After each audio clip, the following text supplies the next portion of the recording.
चलिए ब्रेक के बाद एक बार फिर आगे बढ़ते हैं और शुरू करते हैं गांव और धारियों की खबरें। चित्तौड़गढ़ की निम्बाहेड़ा पंचायत समिति में पिछले 24 घंटों में 7 इंच से अधिक बारिश हो चुकी है। पिछले 4 दिनों से कभी तेज तो कभी धीमी बारिश का दौर लगातार जारी है। जोधपुर के बिलाड़ा कस्बे की पंचायत समिति के भारतीय किसान संघ के नेतृत्व में क्षेत्र के किसानों ने विभिन्न मांगों को लेकर विधि राज्य मंत्री स्थानीय विधायक को ज्ञापन सौंपा, जहां किसानों ने प्राकृतिक कारणों से किसानों की परेशानियां बढ़ने के साथ साथ प्रशासनिक उदासीनता से किसानों को आहत किया है। और विधायक ने आगामी मानसून सत्र में किसानों से जुड़े विषय और समस्याओं के समाधान में मांगों को पूर्ण करने का आश्वासन किसानों को दिया। भीलवाड़ा के शाहपुरा कस्बे में सुबह से हो रही बारिश के कारण पिवड़िया तालाब छलक गया। 12 वर्षों के बाद तालाब के छलकने से कस्बे वासियों में खुशी की लहर है। साथ ही इस दौरान कलिंजरी गेट स्थित परकोटी की खाई व तैनाल गेट व लालघाट से चादर चलना प्रारंभ हो गया। डूंगरपुर के सिमलवाड़ा कस्बे में लगातार बारिश के कारण जनजीवन अस्त व्यस्त हो गया है। बारिश के कारण कई स्कूलों में बच्चों की उपस्थिति कम रही। मोरन नदी के पुल से 2-3 फीट पानी की चादर चल रही है। बारिश के कारण यातायात सेवा बाधित हो गई है। दौसा के मेहंदीपुर बालाजी में मीना शिमला गांव से जोगनेर ज्वाला माता धाम की पदयात्रा गाजे बाजे के साथ आज रवाना होगी। इसके चलते सैकड़ों पदयात्री भाग लेंगे। भीलवाड़ा जिले के शाहपुरा में पिवड़िया तालाब का पानी विभिन्न स्थायी से लगातार बाहर आकर कस्बे में आ रहा है। सुरक्षा व्यवस्थाओं को देखते हुए एनडीआरएफ की टीम आज सुबह शाहपुरा पहुंची। टीम ने तालाब और उसके पानी को बाहर निकालने के स्थानों का जायजा लिया। यहां टीम ने जायजा लेने के बाद स्थानीय एसडीएम व तहसीलदार को स्थिति की हर पल की रिपोर्ट देने के निर्देश दिए। तालाब का पानी लगातार बाहर आने से आम जनजीवन अस्त व्यस्त हो गया। तालाब का पानी श्रीराम टॉकीज व कालिंजी गेट पर बनी खाइयों से कस्बे में आ रहा है, जिससे बस स्टैंड व कालिंजी गेट के बाहर के इलाके में 1-1 फीट तक पानी तेज गति से बह रहा है। वहीं आज तेज बरसात होती है तो कस्बे के हालात और ज्यादा बिगड़ सकते हैं। क्षेत्र के बांधों में भी लगातार पानी की आवक जारी है। अरवड़ बांध में 15.4, नाहर सागर में 11.3 व उम्मेद सागर में 9.5 फीट अब तक पानी आ चुका है। चूरू के छापर में पुलिस ने चैन स्नैचिंग के 2 आरोपियों को गिरफ्तार किया है। करीब 1.5 महीने पहले एक ढाणी में सोती हुई बुजुर्ग महिला के गले से सोने की चैन तोड़कर आरोपी मोटरसाइकिल से फरार हुए थे। पुलिस ने इस मामले को गंभीरता से लेते हुए संदेह के आधार पर इदरीश व अब्दुल रहमान निवासी सुजानगढ़ से पूछताछ की तो दोनों ने अपना जुर्म कबूल कर लिया। वहीं पुलिस क्षेत्र में आरोपियों द्वारा अंजाम दी गई अन्य वारदातों के बारे में पूछताछ की जा रही है। बताया जा रहा है कि आरोपी पशु खरीदने के बहाने पहले ढाणियों में रैकी करते हैं तो बाद में वारदात को अंजाम देते हैं। चैन में घटना में प्रयुक्त मोटरसाइकिल की बरामदगी के लिए पुलिस पूछताछ कर रही है। प्रतापगढ़ के अरनोद में पतंजलि योग समिति और भारत स्वाभिमान की ओर से कनाड़ रामजिनकी मंदिर पर पिछले 5 दिवसीय चल रहे योग शिविर का बुधवार को समापन हुआ। योग शिविर में गांव के कई लोगों को योग के कई आसन सिखाए गए। योग से होने वाले लाभ के बारे में जिला योग प्रचारक शौकीन धाकर ने जानकारियां भी दी। साथ ही उन्होंने विभिन्न मौसमी बीमारियों की रोकथाम में योग की विशेष भूमिका के बारे में बताया। इस अवसर पर गांव के कई ग्रामीणों ने भाग लिया। चित्तौड़गढ़ की निम्बाहेड़ा में इतिहास में पहली बार इतनी बारिश हुई। निम्बाहेड़ा की पूरे सीजन की औसत बारिश 33 इंच होती है, मगर इस सीजन में 42 इंच बारिश हो चुकी है और बारिश का सीजन अभी बाकी है। वहीं निम्बाहेड़ा के शिक्षा विभाग के कार्यालय में पानी भरा हुआ है और इस हालत में भी अधिकारी सेवाएं दे रहे हैं। साथ ही जिले की नदियां बांध लबालब हो चुके हैं, मानव गेट खोले जा चुके हैं। भीलवाड़ा जिले के जहाजपुर के समीप से निकल रही बनास नदी की पुलिया पर 3 दिन से बह रहा पानी आज पुलिया के नीचे आया, जिसके बाद एसडीएम करतार सिंह, पुलिस उपाधीक्षक विजयपाल सिंह, थाना प्रभारी नेमीचंद चौधरी ने पुलिया का अवलोकन किया। जब पुलिया पानी के बहाव के चलते कई जगहों से आंशिक रूप से क्षतिग्रस्त हो गई। पुलिया की सड़क पर गड्ढे बने हुए हैं।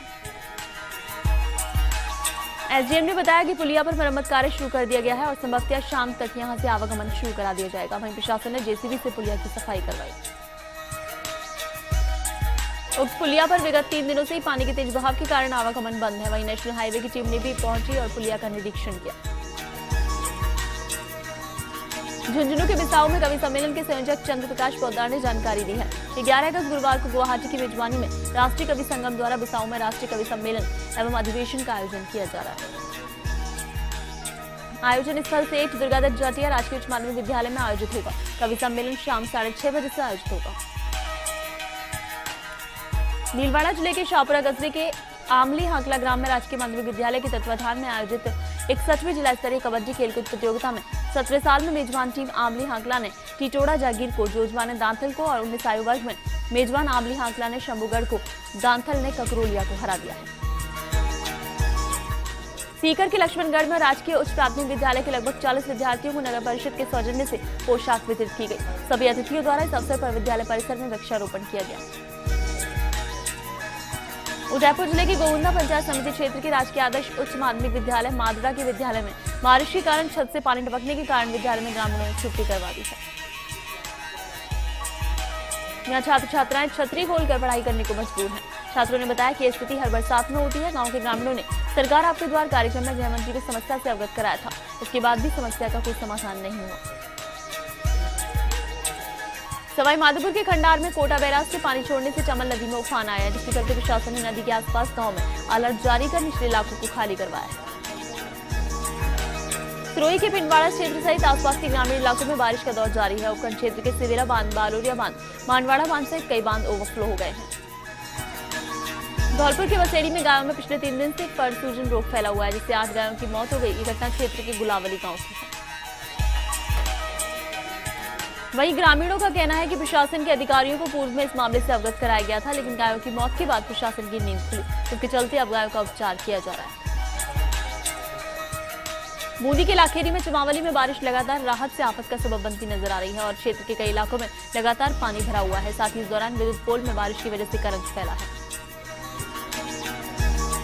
चित्तौड़गढ़ के आकोला में स्वतंत्रता दिवस को लेकर सभी सरकारी और निजी स्कूलों में छात्र छात्राओं को शारीरिक शिक्षकों द्वारा पूर्वाभ्यास कराया जा रहा है। साथ ही सांस्कृतिक कार्यक्रम की तैयारियां विद्यालय अपने स्तर पर कर रहे हैं।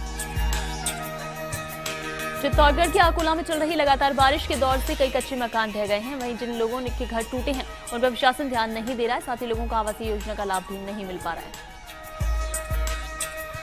श्रीगंगानगर के सादुल शहर में भामाशाह योजना में किए गए कार्यों का तुरंत कमीशन दिलाने की मांग को लेकर क्षेत्र के ई-मित्र संचालकों ने एसडीएम राकेश कुमार गर्ग को कलेक्टर के नाम ज्ञापन सौंपा और 3 दिन की अवधि में कियोस्क धारकों की पोस्ट पेड लिमिट से काटा गया पैसा वापस जमा करवाने एवं पूर्व का कमीशन दिलाने की मांग की। भीलवाड़ा के बिजौलिया में वार्ड 20 में एक खंडर पड़े मकान की दीवार टूटने से पिछले 15 दिन से रास्ते में पड़ा मलबा राहगीरों और वाहन चालकों के लिए परेशानी का सबब बना है, लेकिन प्रशासन लापरवाह बना हुआ है। जोधपुर के शेरगढ़ में 58 मिलीमीटर बारिश दर्ज की गई। साथ ही आफत की बारिश के कारण शेरगढ़ में 35 घंटे से बिजली गुल और बोलनाड़ी खिरंजा तिबना में नदी की पाल टूटी होने के कारण 40 घर पानी से गिरे हैं। डूंगरपुर के आसपुर की में मूसलाधार बारिश के कारण बेड़ेश्वर धाम टापू बना हुआ है और कल से इस टापू पर करीब 35 लोग फंसे थे, लेकिन बाद में सभी को बचा लिया गया है। साथ ही सोमकमला अम्बा बांध के 2 गेट खोले गए। यहाँ 5000 क्यूसेक पानी की निकासी की जा रही है। टोंक के देवली में बीसलपुर बांध में गेटों की संख्या घटाई गई, जहां 15 से घटाकर 12 गेट ही खोले जा रहे हैं। बांध से 2 लाख क्यूसेक पानी छोड़ा जा रहा है। झालावाड़ के मनोवर थाना में 3 साल से फरार चल रहे मोबाइल टॉवर लगाने के नाम पर ठगी करने वाले एक आरोपी को पुलिस ने गिरफ्तार कर लिया है, तो वहीं 4 आरोपियों की तलाश जारी है। जोधपुर के बिलाड़ा के निकटवर्ती गांव मालकोसनी में कैचोपड़ा नदी में तेज बारिश के कारण मालकोसनी से रोड रामसरी जाने वाली के बीच नदी उफान पर चल रही है, जिसके कारण लोगों का आना जाना बंद हो चुका है। वहीं इस दौरान एक मोटरसाइकिल बह गई, जिससे भारी मशक्कत के बाद ग्रामीणों ने बाहर निकाला। वहीं वायुसेना के कमांडो मौका स्थिति पर पहुंचे और मौके का जायजा लिया और किसान लोग आपसी में मदद कर सहयोग कर रहे हैं। बारिश रुकने का नाम नहीं ले रही है, जिससे लोगों में भय व्याप्त है। बाढ़ के हालात के चलते मालकोसनी का तालाब पूरी तरह भर चुका है। बाढ़ की हालत बनी हुई है, जिसे भी मशीन के द्वारा एवं रस्सियों के सहारे से पानी में फंसे लोगों को बाहर निकाला जा रहा है। और खबर पंचायत में फिलहाल रुकेंगे एक ब्रेक के लिए। बने रहिए फर्स्ट इंडिया न्यूज के साथ।